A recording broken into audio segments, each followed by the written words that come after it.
बिस्मिल्लाहिर्रहमानिर्रहीम। इबादात क्यों फ़र्ज की गई हैं?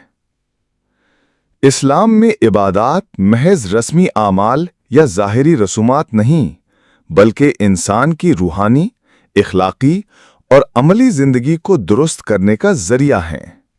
सैयद अबुल आला मौदूदी के मुताबिक इबादात का असल मकसद इंसान को अल्लाह की बंदगी के शऊर से बेदार करना और उसे अमली ज़िंदगी में उसके अहकामात के मुताबिक चलने के लिए तैयार करना है। नमाज, रोज़ा, ज़कात और हज बज़ाहिर मुख्तलिफ आमाल हैं, लेकिन इनका बुनियादी मकसद एक ही है: इंसान को अल्लाह के साथ जोड़ना और उसके अंदर तक़वा, सब्र और कुर्बानी का जज्बा पैदा करना। नमाज दिन में 5 मरतबा इंसान को याद दिलाती है कि वो आज़ाद नहीं बल्कि अपने रब का बंदा है। हर नमाज के ज़रिए इंसान अपने दिलो दिमाग से दुनिया की आलाइशें धोकर अल्लाह के सामने झुक जाता है। रोज़ सिर्फ भूख और प्यास बर्दाश्त करने का नाम नहीं, ये इंसान को अपनी ख्वाहिशात पर काबू पाने, सब्र करने और दूसरों की भूख का एहसास करने की तरबियत देता है। ज़कात दौलत की तहारत और माशरती इंसाफ का ज़रिया है।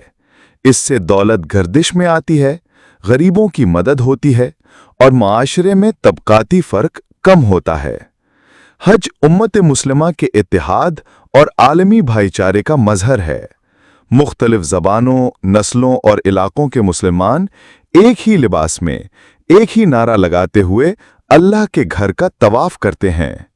मौदूदी के नज़दीक इबादात का खुलासा ये है कि ये इंसान के अंदर ऐसा किरदार पैदा करें जो अदल, एहसान, तक़वा और इताअत इलाही से मज़य्यन हो। जब तक इबादात इंसान के इखलाक और अमल पर असरअंदाज ना हों, वो महज जिस्मानी हरकत रह जाती हैं।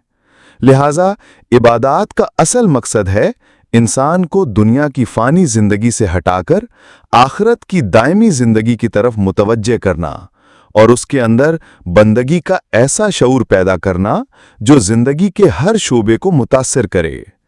इस वीडियो को दूसरों तक पहुंचाने के लिए लाइक, शेयर और कमेंट करें।